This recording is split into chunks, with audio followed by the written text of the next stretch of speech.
आप सभी को मेरा नमस्कार। आज मैं लेकर आई हूँ आपके लिए छत्तीसगढ़ के 36 पकवान। तो चलिए देखते हैं वो कौन कौन से हैं।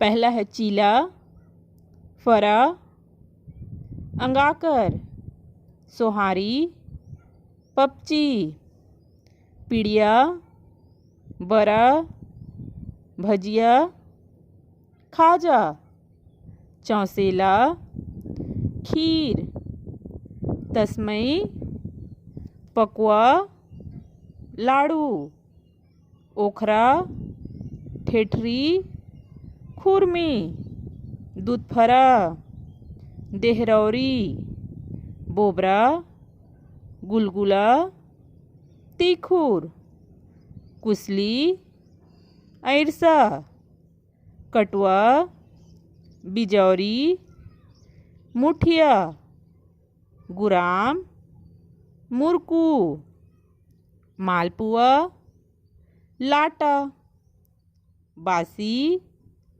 बासी बरी, बोइर मुठिया, कांदा पाक और आखिरी है रोट। आप मने मस का चीज़ ला खाए हो मोला कमेंट करके ज़रूर बताओ। मिलता हूँ एक नवा वीडियो के साथ। तब तक के लिए राम राम और जय जोहार।